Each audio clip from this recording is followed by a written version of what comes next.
realmente a gente às vezes olha para pesquisas, as pessoas olham para as pesquisas e falam assim, nossa, mas como que vou aplicar esse conhecimento na minha vida, né? Normalmente as pessoas não veem muito sentido em muito do que é escrito em artigos, né, científicos. Mas, na verdade, tem total aplicação, né? Eu sou professora também e eu sempre falo isso para os meus alunos. Nossa, ciência é um mundo maravilhoso, porque você desbrava esse universo, né, que é de, às vezes, aparentemente distante do seu, mas que está extremamente relacionado, né? Então, e se constrói todos os dias. Com certeza. Inclusive, boa parte dessa pesquisa, ela resultou num modelo teórico, né, de comportamento humano, que, embora tenha como base esse ambiente, porque a gente consegue controlar melhor as variáveis, você que é professora vai conseguir fazer essa analogia um pouco mais simples, né? Porque lá os nossos sujeitos de pesquisa eles não podem fugir, então eles estão ali dentro daquela exposição voluntária, né? Eles também não se expõem de forma forçada, não é uma simulação, então a gente consegue ver realmente como que as pessoas reagem dentro daquele ambiente. E esse modelo ele resultou agora recentemente num aplicativo. Esse aplicativo ele permite um monitoramento remoto de indicadores também relacionados à saúde mental e não apenas agora para esse contexto escolar. A gente trabalha também com empresas de geração de energia, do setor hospitalar, do setor educacional. Então, vários setores têm se interessado cada vez mais, têm investido, né, nessa atenção à saúde mental dos seus trabalhadores. Então, uma coisa que começou ali parece muito distante, muito diferente do nosso mundo, com certeza está tendo uma aplicabilidade muito boa agora. Nossa, e esse aplicativo, você até me falou sobre uma empresa que você está abrindo, né? Teria Uhum. relação com isso? Tem relação com isso. Foi uma amiga, a Bruna de Freitas, ela também é pesquisadora, mas a gente se conheceu, inclusive, num evento, né, num evento científico, conversando sobre cada uma as suas pesquisas, e a ideia partiu de transformar esse produto, esse serviço, esse modelo teórico, esse método, em uma empresa para que a gente pudesse também oferecer esses serviços e produtos relacionados à atenção à saúde e segurança. É claro que agora a gente está dando uma ênfase maior à saúde mental, por conta também da pesquisa, né, que já foi validada, que já tem bastante resultado, mas a ideia é ampliar eventualmente para outros aspectos também da saúde física, saúde nutricional, outros aspectos de saúde e também de segurança, sempre tentando prevenir acidentes e adoecimentos. Quando a gente trabalha nessa perspectiva de prevenção, é muito menos custoso, inclusive, para as organizações do que trabalhar na pós-venção, que é quando a gente trabalha de forma reativa, espera acontecer um acidente, espera acontecer um adoecimento que vai ter outros transtornos, né, para que então possa ser investido alguma coisa ali naquele sentido. Então, quando a gente percebe que algum evento pode ter um desfecho indesejável, a gente começa já a trabalhar para prevenir esse desfecho, né? Uhum. E como que foi realizada a pesquisa em si? Quais métodos que vocês usaram? A gente juntou uma série de métodos, inclusive recentemente foi lançado um capítulo de livro pela Vetor, que é uma editora especializada em artigos em material psicológico sobre os métodos que a gente utilizou nesse contexto, né, que a gente conseguiu reunir, e também um novo método que foi esse que foi criado e foi patenteado recentemente. Então, a gente criou um método para conseguir acessar esses dados, considerando todos esses aspectos, né, que precisa ter uma maior flexibilidade. Então, a gente agrupa uma série de métodos possíveis. Caso uma situação não permita a execução de uma atividade, a gente tem uma espécie de plano B, plano C, plano D, para que a gente não consiga, para que a gente não perca aquela oportunidade de estar ali, né? Estar nesses ambientes é complicado, é bastante disputado, inclusive, né? Muitas pessoas têm suas pesquisas de diversos campos da ciência, como biologia, física, química, então a psicologia ela está engatinhando ainda, ela está tentando o seu espaço, mas todos disputam igualmente. E quando a gente consegue uma oportunidade dessa, a gente fica mais ou menos em torno de um mês dentro desse contexto.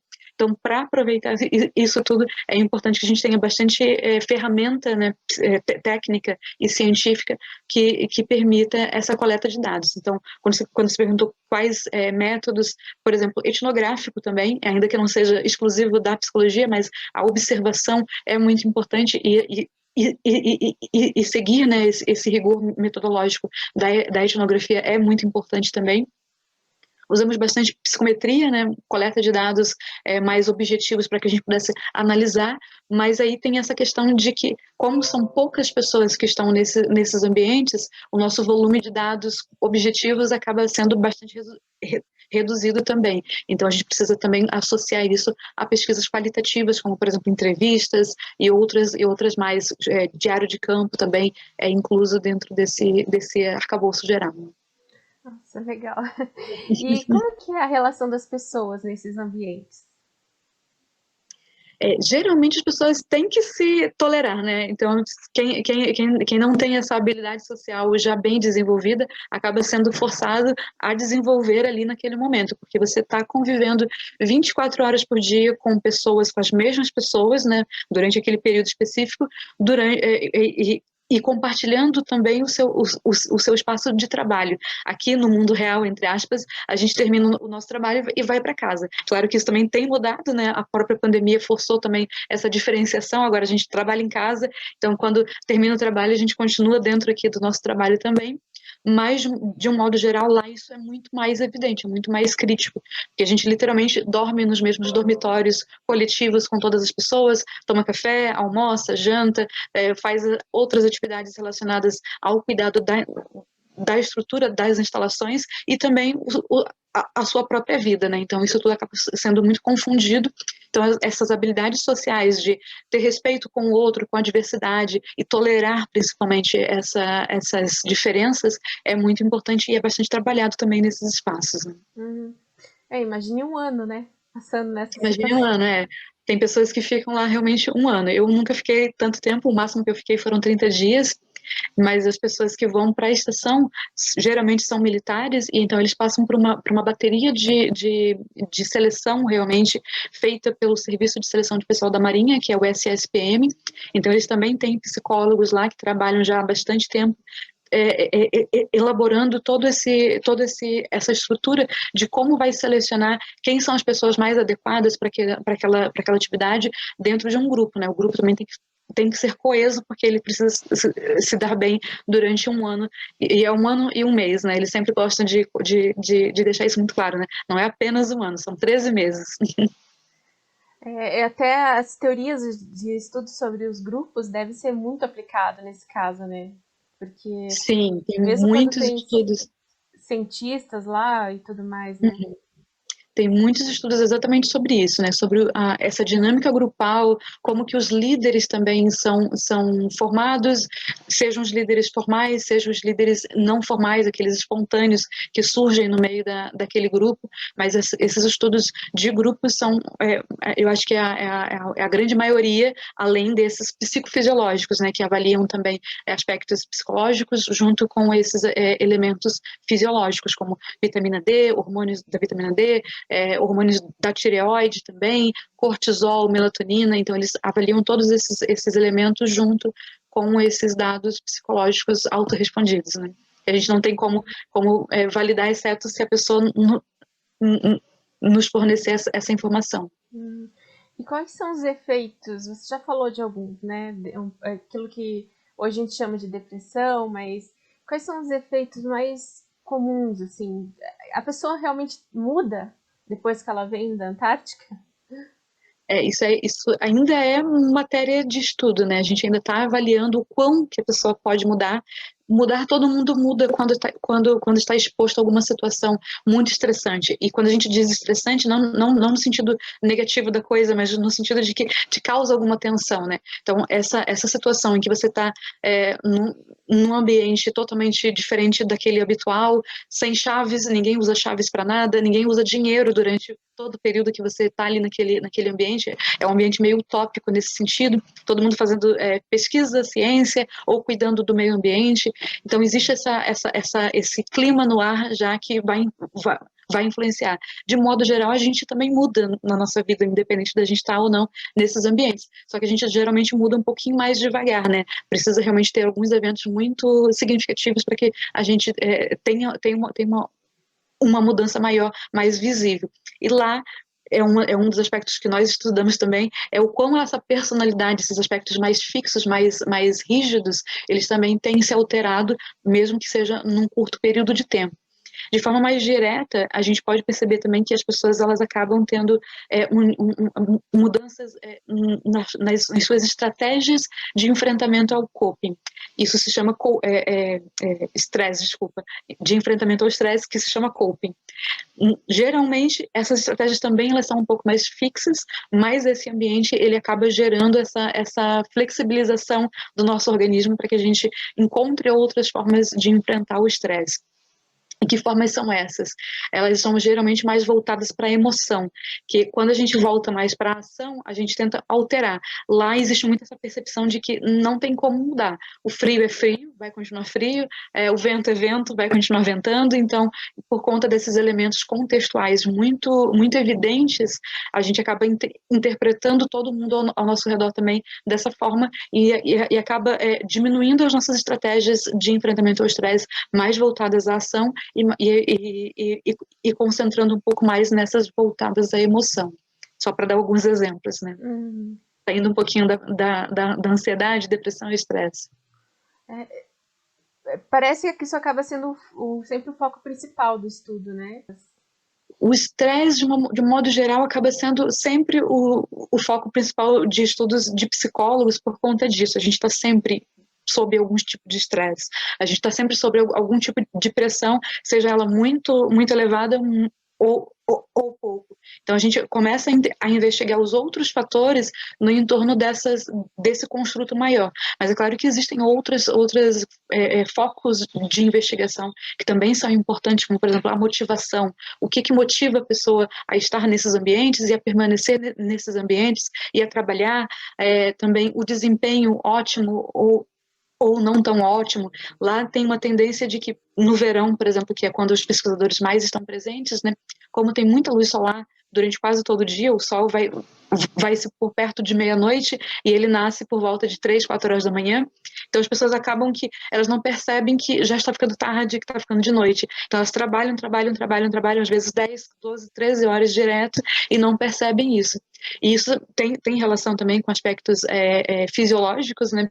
Que a gente produz mais cortisol, que é o hormônio da vigília, e por conta disso a gente também acaba dormindo menos. E quando a gente sai desses ambientes, a tendência é que o organismo esteja tão saturado de cortisol que você demora também a se reacostumar, a se readaptar fora desse ambiente antártico, polar. E como vocês estudam também as pessoas que ficam fora da estação, os pesquisadores que vão, por exemplo, para a criosfera ou para algum acampamento mais isolado? É uma vontade, mas o que acontece, né? A gente tinha algumas limitações metodológicas para conseguir acessar essas pessoas, porque como eles ficam realmente mais isolados, mais distantes, acaba que também a gente precisaria ou se deslocar até eles, ou eles se deslocarem até nós, e aí não teria mais o sentido de ver aquele ambiente, né? Então, atualmente, o que a gente sempre tenta pleitear é o acesso a esse campo, né? Para que a gente consiga, de fato, enxergar, observar em loco o que está acontecendo, porque é diferente de quando a gente observa e de quando a gente houve uma resposta, uma pergunta retrospectiva. Então a gente pergunta como é que foi estar naquele ambiente. A pessoa vai contar já filtrando com base na sua experiência, na sua percepção, no seu modo de ver o mundo. Então quando a gente está lá, a gente consegue confrontar alguns desses dados e também consegue enxergar outros aspectos que muitas vezes não são relatados, seja porque a pessoa não viu tanta importância naquele outro aspecto, seja porque tinham outros mais importantes para ela naquele momento, né? E então, assim, a gente tem acesso a alguns desses pesquisadores, sim, mas geralmente depois que eles voltam. Agora, se tudo der certo, né, as próximas pesquisas, também em parceria com Portugal, que eles também têm algumas pesquisas relacionadas a grupos, aí a gente consegue ter acesso mais a esses outros centros, criosfera e outros pesquisadores que ficam mais afastados em acampamentos, né? Mas no caso, quando vocês estão presentes, isso já não causa uma alteração no resultado? Sempre a causa. A gente sempre tem que ir a campo ciente disso também. E é por isso que também entra muito do método da antropologia dentro dessa pesquisa, quando a gente está em imersão, né? É uma pesquisa, mas ao mesmo tempo é uma pesquisa participativa. A gente está ali, a gente está interferindo, a gente está tá atuando. Mas depois de um certo tempo, a gente passa a ser parte do grupo também. A gente, por mais que nós estejamos ali estudando aquele grupo, a gente também está exposto às mesmas estressores, às mesmas condições, às mesmas situações, e a gente, inclusive, tá sujeito aos mesmos desfechos que a gente está observando naquelas pessoas. Depressão, ansiedade, insônia, que também é muito comum nesses ambientes. Então, a gente precisa saber separar o que é do pesquisador e o que é do ser humano, que, independente de qualquer coisa, vai influenciar, sim. Então, sim, mas isso é em qualquer pesquisa, não apenas nessa em que a gente está ali, mas é claro que a gente também conseguiria fazer isso de outras formas, por exemplo, por meio de câmeras, né, filmando aquele comportamento, mas, novamente, não é a mesma coisa. A gente não sente o frio que a pessoa está exposta, a gente não sente os odores que estão ali presentes, a gente não sente realmente o que está sendo visto e vai estar limitado ao ângulo de visão daquela câmera, né? Então, realmente, é importante que estejamos lá no loco. E como que a pessoa se prepara para ir para a Antártica? Bom, é uma proposta, inclusive, nossa, né, digamos assim, ampliar esse processo de preparação, né? Não apenas a seleção, mas também o processo de preparação. Porque o que acontece atualmente? Todo mundo passa por um treinamento pré-antártico, que é promovido pela Marinha do Brasil, né? Então, eles levam esses pesquisadores e militares para uma ilha no Rio de Janeiro, em que eles têm toda a estrutura lá montada já para isso, e a gente passa por uma série de treinamentos realmente para saber se você tem o mínimo de condicionamento físico, se você saberia ligar um fogo, por exemplo, como que você poderia fazer isso, ligar um rádio. Então, o mínimo realmente para que você possa sobreviver caso aconteça alguma coisa e você esteja sozinho nessa região, nessa situação.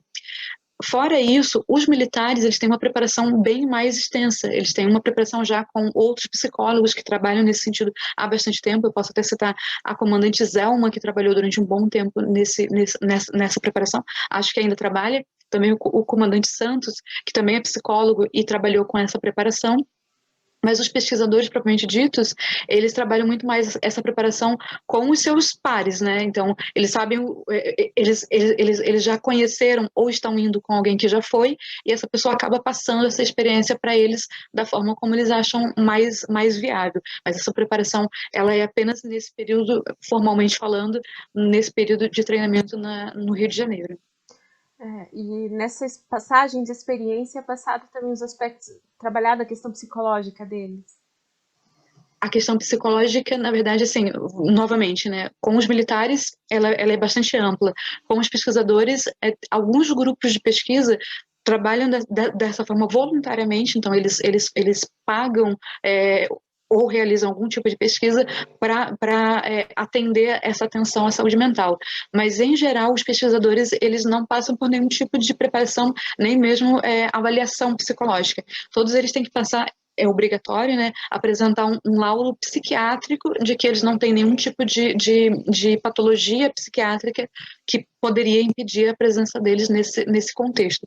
Mas, geralmente, essa entrevista feita com o psiquiatra, ela dura em torno de 10 minutos, então não é bem uma avaliação, é apenas realmente para levantar o histórico psiquiátrico, nem psicológico, mas psiquiátrico mesmo, daquele indivíduo. E ele vai fazer, cada profissional pode fazer a sua pergunta, mas isso é apenas, até o momento, é o que é solicitado, né? Não é mais do que isso. Nossa, então é perfeito para fazer a pesquisa que é necessária. Como a gente falou, porque assim, a psicologia, ainda que tenha alguns grupos internacionais trabalhando com isso, ainda está engatinhando bastante. Aqui no Brasil, por exemplo, tem mais um grupo que trabalha com psicologia polar, que é um grupo do Rio de Janeiro.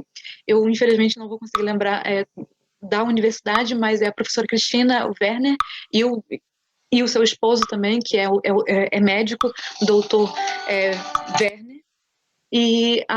Então agora eles também estão iniciando, mas eles começaram agora há 2 ou 3 anos no máximo.